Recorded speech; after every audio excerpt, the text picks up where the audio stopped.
नमस्कार मित्रांनो, S class education bye सुहानीमध्ये तुम्हा सगळ्यांचं मनापासून स्वागत आहे. आज आपण पाहतोय इयत्ता 12वी मराठी. तर मराठीच्या प्रश्नपत्रिकेमध्ये विभाग 5वा जो की व्याकरण व लेखन 20 गुणांचा असतो, त्या विभागामधील प्रश्न 5वा आपण पाहणार आहोत. आता व्याकरण व लेखन या विभागामध्ये 10 गुणांसाठी व्याकरण असतं आणि 10 गुणांसाठी लेखन असतं. हा जो काही पेपर पॅटर्न आहे तो मी ऑलरेडी अपलोड केलेला आहे. आय होप की तुम्ही तो व्हिडिओ पाहिला असेल.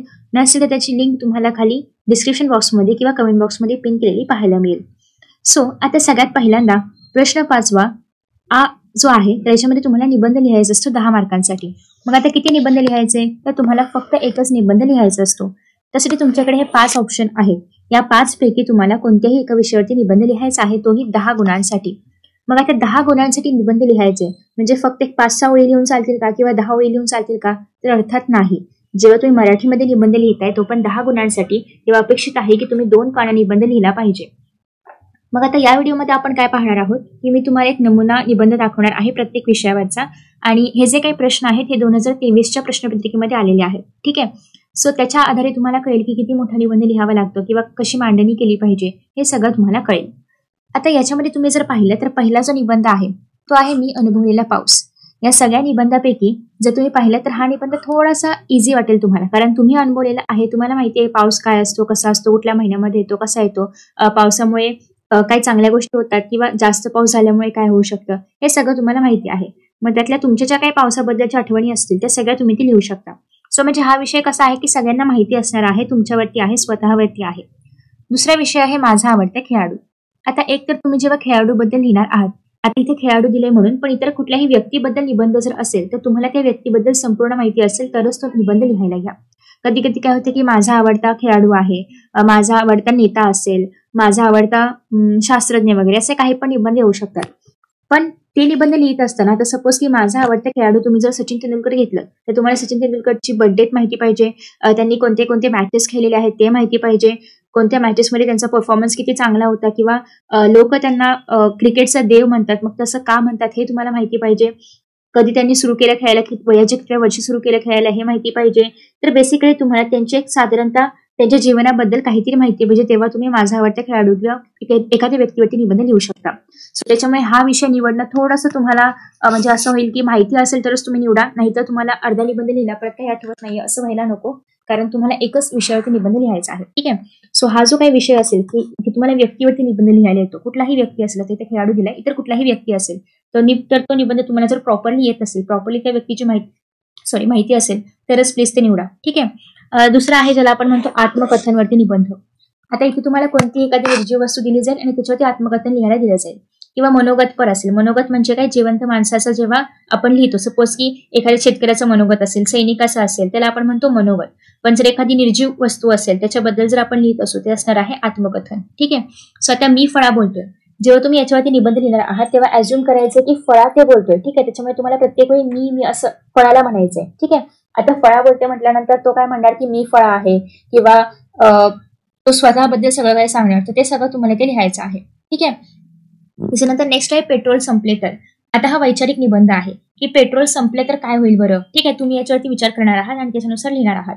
मग एक तर जेव्हा असे निबंध येतील तेव्हा तुम्हाला दोन्ही गोष्टी मांडाव्या लागतील की पेट्रोल असताना काय होतं आणि ते नसताना आता मग काय परिणाम होतील, किंवा पेट्रोल संपणं हे चांगलं आहे का की वाईट आहे, हे तुम्हाला मांडावं लागेल. ठीक आहे. आता नेक्स्ट आहे वाचते होऊया. आता वाचते होऊयामध्ये तुम्हाला एकतर वाचणं म्हणजे काय आहे, किंवा का आपण वाचन केलं पाहिजे, काय फायदे आहेत वाचन करण्याचे, हे सगळं तुम्हाला माहिती पाहिजे. तेव्हा तुम्ही हा जो 5वा निबंध आहे तो लिहू शकता. ठीक आहे. किंवा मग आपण त्याच्यावरती तुम्ही बऱ्याच हे सुविचार वगैरे जे आहेत बरेचसे ते तुम्ही याच्यामध्ये वापरू शकता. तर बेसिकली निबंधाच्या विषयानुसार तुमचे जे निबंध लिहिण्याची पद्धत आहे ती बदलली पाहिजे. आता मी फळा बोलते किंवा जे पण आत्मकथनवरती निबंध असतात ते तुम्ही थोड्याशा सैल भाषेमध्ये पण लिहू शकता. म्हणजे एकदम खूप अवघड शब्द वापरून, खूप मोठे मोठे शब्द वापरून लिहायची गरज नाही. हे तुम्ही साधारणतः एकदम सोप्या मराठीमध्ये, तुमच्या मराठीमध्ये लिहू शकता. ठीक आहे. पण तेच जर तुम्ही वाचते होऊया निबंध पाहिलं तर ह्याच्यामध्ये थोडंसं तुम्हाला एक आपण म्हणूया की एक वरचं थोडंसं लेवल पकडावी लागेल भाषण लिहित असताना. ठीक आहे. नेक्स्ट आहे मी अनुभवलेला पाऊस, पण तुम्ही साध्या भाषेमध्ये लिहू शकता. अगदी काय जास्त मोठे मोठे शब्द वापरणं किंवा सुभाषित वापरणं गरजेचं नाहीये. तुम्ही साधा एकदम निबंध लिहू शकता. माझा आवडता खेळाडू हे तेव्हाच लिहा जेव्हा तुम्हाला पूर्ण माहिती असेल. पेट्रोल संपले तर याच्यामध्ये तुम्ही थोडंफार तुम्हाला वैचारिक लिहावं लागेल तिथे काही म्हणजे बरोबर काय आहे, चूक काय आहे हे सगळं बघून लिहावं लागेल. ठीक आहे. सो माझ्या मते जर तुम्ही विचाराल की कोणता निबंध तुम्ही असाच इझिली लिहू शकता किंवा मार्क्स कुठल्या निबंधामध्ये जास्त मिळतील किंवा इझी कुठला आहे, तर पहिला निबंध किंवा पहिला विषय मी अनुभवलेला पाऊस किंवा तुमच्यावरती काही असेल, तुम्ही अनुभवलेलं एखादं असेल किंवा मी भेट दिलेलं ठिकाण किंवा मी भेट दिले मी सहलीला गेलेली किंवा सहलीच्या गमती वगैरे असं काही जर तुमच्यावरती असेल डिपेंड, तर तुम्ही ते निबंध लिहिताना ते विषय निवडले तर तुम्हाला मार्क्स पण चांगले मिळतील आणि जास्त विचार करून लिहायची पण गरज नाही. ठीक आहे. आणि तिसरा आहे ते म्हणजे मी फळा बोलतोय. हे पण थोडंसं इझी आहे, इतकं विचार नाही करायला लागणार, कारण फळा काय बोलते हे तुम्ही आधी पण म्हणजे याच्या आधी 10वी पर्यंत पण खूप निबंध असे लिहिले असतील. त्याच्यामुळे पहिला आणि तिसरा थोडाफार इझी आहे. बाकी ठिकाणी मात्र तुम्हाला विचार करावा लागेल. आणि तुम्हाला जसं की माहितीये हा प्रश्न शेवटचा आहे, त्याच्यामुळे तुम्हाला थोडाफार वेळ तुमच्याकडे पाहावा लागेल की किती शिल्लक आहे किंवा कसा वेळ आहे, त्याच्यानुसार तुम्ही लिहू शकता. त्याच्यामुळे वेळेवरती आधारित हा प्रश्न असणार आहे. कितीपर्यंत निबंध लिहायचे? 200 ते साधारणतः 250 शब्द. म्हणजे इथे त्यांनी सांगितले की 200 ते 250 शब्द पाहिजे. पण जर आपण पानांच्या आधारे अंदाज बांधायचं म्हटलं तर पहिला एक पान आणि त्याच्या मागचं पूर्ण पान साधारण तेवढा निबंध आला पाहिजे. ठीक आहे. आता आपण एक थोडक्यात पाहूया की निबंध कसा असावा वगैरे. तर मी अनुभवलेला पाऊस. आता यांनी सुरुवात अशी केलेली आहे की काल नागपूरला पहिला पाऊस पडला. म्हणजे याचा अर्थ पहिल्या ओळीतून आपल्याला कळते की आपल्याला पावसाबद्दल काहीतरी याच्यामध्ये पाहायला मिळणार आहे. मग त्यांनी पुढे थोडंफार पावसाचं वर्णन केलेलं आहे. आता ज्या काही ते प्रिंटिंग मिस्टेक्स आहेत ते प्लीज इग्नोर करा, कारण मराठीमध्ये टायपिंग करणं थोडंसं अवघड असतं, त्याच्यामुळे ते प्रिंटिंग मिस्टेक झाल्या असू शकतात. ठीक आहे. सो ते इग्नोर करा. पण बाकी तुम्ही एक निबंध वाचून घ्या जेणेकरून तुम्हाला एक अंदाज येईल की निबंध कसा लिहायचा आहे. बाय द वे हे सगळे जे निबंध आहेत जे मी तुम्हाला ते दाखवते नमुना म्हणून, हे सगळे निबंध ओसवालच्या बुकमध्ये अवेलेबल आहेत. याच्यामध्ये त्यांनी यावर्षी म्हणजे 2023ला जो काही पेपर आला होता त्याच्यामध्ये निबंध घेतलेले आहेतच, लिहून दिलेले आहेतच. पण त्यासोबतच इतर विषय म्हणजे इतर सगळे विषय याच्याबद्दलही त्याच्यामध्ये खूप साऱ्या प्रश्नपत्रिका अवेलेबल आहेत. सो जर तुम्हाला प्रॅक्टिस करायची असेल प्रश्नपत्रिका कशा येतात किंवा कसं उत्तर लिहिलं पाहिजे हे जर तुम्हाला जाणून घ्यायचं असेल तर तुम्ही हे बुक रेफर करू शकता. याची लिंक तुम्हाला खाली डिस्क्रिप्शन बॉक्समध्ये पाहायला मिळेल. ठीक आहे. So checkout the book. Okay. So इथे तुम्ही जर पाहिलं तर त्यांनी पहिल्या पूर्ण पॅरेग्राफमध्ये पाऊस साधारणतः जेव्हा येतो तेव्हा आकाश कसं असतं, थेंब वगैरे पडतायत, हे पूर्ण एक वर्णन पावसाबद्दल केलेलं आहे. सो असं तुमचा एक पॅरेग्राफ असला पाहिजे. ओके. दुसरा असा आहे की मग त्यांनी थोडासा अनुभव सांगितलाय की आजोबा त्यांच्या बरोबर असतील वगैरे, असा एक अनुभव सांगितलेला आहे. तुम्ही तुमचा अनुभव लिहू शकता. तुम्ही लिहू शकता की कॉलेजमधून घरी चाललो होतं वगैरे असं काहीतरी, आणि ते तुम्ही इथे लिहू शकता. त्याच्यानंतर साधारणतः एवढा निबंध आहे की मग परत काय काय काय झालं. तुम्ही असं पण करू शकता की काहीतरी एखादी दुर्घटना सपोज पावसामुळे घडली असेल किंवा तुम्ही कोणाला मदत केली त्या पावसामध्ये वगैरे, तर ते पण तुम्ही इथे ऍड करू शकता. ठीक आहे. म्हणजे एक प्रसंगवधान निबंध पण तुम्ही याला बनवू शकता की एखाद्या ठिकाणी खूप जास्त पाणी साचलं होतं, तिथे काही लहान मुलं होती किंवा काही वृद्ध व्यक्ती होत्या, त्या मे बी त्या पाण्यामध्ये अडकल्या असतील, तुम्ही त्यांना कसं बाहेर काढलं किंवा कशी त्यांना मदत केली हे पण तुम्ही याच्यामध्ये घेऊ शकता. सो असं नाही की असंच निबंध लिहिला पाहिजे, पण हा एक नमुना आहे की साधारणतः अशा पद्धतीने तुम्ही निबंध लिहावा. आता ऑब्व्हियसली तुमचे विचार वेगळे असतील, तुम्ही अनुभवलेला पाऊस वेगळा असेल, त्याप्रमाणे तुम्ही स्वतःचे अनुभव त्याच्यामध्ये घेऊ शकता. ठीक आहे. हे फक्त एक नमुना आहे की कशा पद्धतीने एक आपण म्हणतो ना की प्रेझेंटेशन कसं असं, पॅरेग्राफ्स किती पाडावेत वगैरे, साधारणतः 3 ते 4 पॅरेग्राफ्स तुम्ही याच्यामध्ये लिहू शकता. ओके. आणि शेवटी मग त्याने असं सांगितलेलं आहे की मी अनुभवलेल्या पावसानं मला नवं जीवन दिलं होतं. ठीक आहे. तुम्ही हे पण लिहू शकता. जर तुमच्या आयुष्याशी निगडीत असं काही घडलं असेल, मे बी तुम्ही त्या पावसामध्ये अडकला असाल, तर हे सगळं तुम्ही याच्यामध्ये ऍड करू शकता. आता दुसरा आहे माझा आवडता खेळाडू. आता यांनी जो खेळाडू घेतलेला आहे तर तो आहे महेंद्रसिंग धोनी. आता त्यांनी बघा कसं घेतलंय, सगळ्यात पहिल्या पॅरेग्राफमध्ये पूर्ण धोनीबद्दल सांगितलंय की म्हणजे एक असा खेळाडू की सगळे पूर्ण भारतीय त्याचे फॅन आहेत, असा एक खेळाडू, याच्याबद्दल त्यांनी पूर्ण पहिल्या पॅरेग्राफमध्ये वर्णन केलेलं आहे. पण दुसऱ्या पॅरेग्राफमध्ये त्याचे काही आपण म्हणतो शॉर्ट्स असतील खूप फेमस असे, तर ते त्यांनी घेतलेले आहेत. किंवा त्याच्याबद्दल पूर्ण की लहानपणी धोनी कसे होते किंवा त्यांचा जन्म जर माहिती असेल तर जन्म कधी झाला होता, इव्हन डेट माहिती नसेल पण ऍटलिस्ट एक रफ आयडिया असली पाहिजे की कुठल्या गावामध्ये वगैरे झाला असेल तर त्याच्याबद्दल माहिती असेल तर तुम्ही ती लिहू शकता. किंवा साधारणतः त्यांचं फॅमिली बॅकग्राऊंड कसं होतं, फॅमिलीमध्ये कोणी क्रिकेटर वगैरे होतं का वगैरे, हे तुम्हाला माहिती असेल तुम्ही ते पण ऍड करू शकता.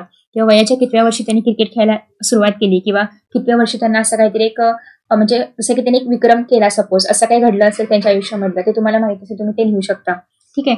सो बेसिकली तुम्ही जेव्हा कुठल्याही व्यक्तीवरती निबंध लिहिणार आहात तेव्हा तुम्हाला बऱ्याचशा त्यांच्या जीवनाशी निगडीत ज्या खऱ्या घटना आहेत त्या थोड्याफार माहिती असल्या पाहिजेत, थोडेफार सण वगैरे माहिती असले पाहिजेत.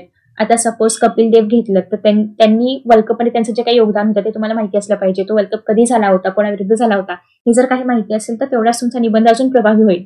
जेव्हा समोरचा परीक्षक तो निबंध वाचणार आहे तेव्हा त्याला वाटलं पाहिजे की बाबा खरंच याचा आवडता खेळाडू आहे किंवा खरंच ह्याला या खेळाडूबद्दल बरीचशी माहिती आहे. असं जेव्हा परीक्षकाला वाटेल तेव्हा तो परीक्षक तुम्हाला चांगले मार्क्स देईल. ठीक आहे, चांगले म्हणजे साधारणतः 8-8.5 मार्क्स मिळतात. मराठीमध्ये तितके आउट ऑफ मार्क्स निबंधामध्ये नाही मिळत, पण मॅक्स टू मॅक्स 9 मार्क्स वगैरे मिळू शकतात जर तुम्ही खूप प्रभावी लिहिलं असेल तर. ठीक आहे.